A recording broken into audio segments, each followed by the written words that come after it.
राजीव, देखो नवीन, मैं एक बार फिर कह रहा हूँ कि वह लड़की कल रात मेरे साथ थी। हम दोनों ने इकट्ठे खाना भी खाया था। नवीन, बस करो, बहुत हो गया। ज़्यादा लंबी लंबी मत हाँका करो। दिन में सपने देखना छोड़ दो। वह कोई हवा तो नहीं थी जो उड़ गई। राजीव, हवा भी हो सकती है। नवीन, मगर वह हवा थी कौन?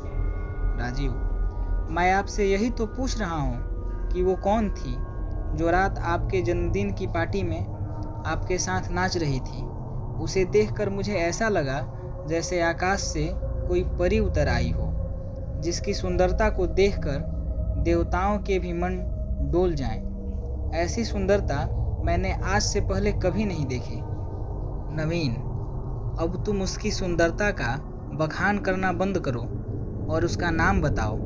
राजीव, उसका नाम चांदनी था।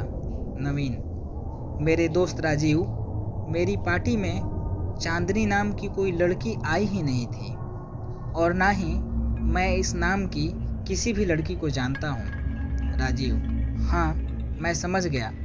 आप उस सुंदर लड़की के बारे में मुझे बताना नहीं चाहते। खैर छोड़िए, आप बताएं या न बताएं, मैं उसे ढूंढ कर ही रहूँगा। नवीन, राजीव, तुम बिल्कुल गलत सोच रहे हो। ऐसी कोई बात नहीं है। जब मैं चांदनी नाम की ऐसी किसी लड़की को जानता ही नहीं तो तुम्हें क्या बताऊं? ना जाने तुमने कौन सी लड़की देखी जिसके लिए तुम पागल हुए जा रहे हो। राजीव, हाँ, मैं पागल हो गया हूँ। जब से उस लड़की को देखा है मुझे एक पल भी चैन नहीं है। जहाँ देखता हूँ वही नज़र आती है। अब आप ही बताइए मैं क्या करूँ? मुझे बस एक बार उससे मिलना है। नवीन, मुझे तो लग रहा है ये तुम्हारा कोई वहम है। तुमने कहा था कि वो लड़की पार्टी में मेरे साथ डांस कर रही थी। अगर कोई लड़की मेरे साथ डांस करती तो क्या मुझे दिखाई नहीं देती? राजीव, वहम और मेरा नहीं, ये नहीं हो सकता। जब मैं उस लड़की को ढूंढकर आपके सामने लाकर खड़ा कर दूंगा तब तो आप मानेंगे। नवीन, अरे यार राजीव, तुमने क्या लड़की लड़की की रट लगा रखी है। अगर कोई लड़की थी भी तो वह रात को आई और रात ही की तरह गायब हो गई। अब उसके पीछे मत भागो, भूल जाओ उसे। न जाने कौन थी वो, कहाँ से आई थी, जो एक ही रात में तुम्हें पागल कर गई। राजीव, मैं उसे चाह कर भी नहीं भूल सकता। मैं उसे हर जगह तलाश करूँगा, कहीं तो मिलेगी। काफ़ी दिन बीत गए। नवीन और राजीव की मुलाकात अब बहुत दिनों से नहीं हुई थी, क्योंकि न जाने कितने ही महीनों से राजीव चांदनी की तलाश में पागलों की तरह यहाँ से वहाँ भटक रहा था। लेकिन चांदनी का अभी तक कोई अता पता नहीं था, और पता चलता भी कैसे? राजीव के पास ना उसका कोई एड्रेस था, ना ही वह चांदनी के किसी दोस्त से मिला था। एक रात की बात है। राजीव पैदल अपने घर जा रहा था। मन में चांदनी के बारे में ही सोच रहा था, उसकी खूबसूरती के बारे में, जिसको एक बार देखने पर ही राजीव पागल हो गया था। अभी वह चांदनी के ख्यालों में खोया ही था कि उसे कोई आवाज़ सुनाई देने लगी। वह और ध्यान लगाकर उस आवाज़ को सुनने लगा। जिस ओर से वह आवाज़ आ रही थी उस ओर कोई कब्रिस्तान था। कुत्ते उस आवाज़ को सुनकर बेतहाशा भौंके जा रहे थे।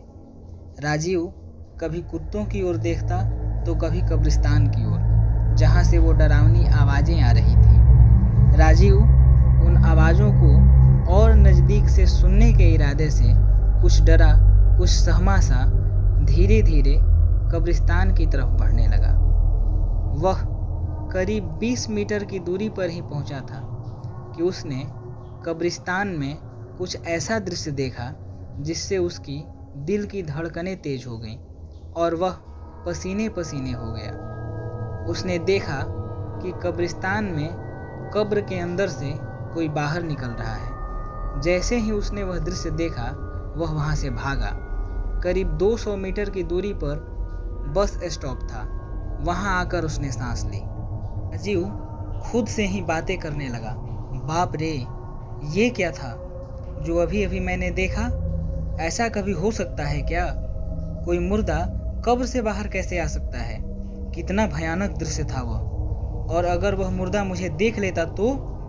यह कहते हुए राजीव की सांसें जैसे 5-10 सेकंड के लिए थम सी गई थी। बस स्टॉप में वो अंदर जाकर बैठ गया। न जाने कब उसकी आंखें लग गई।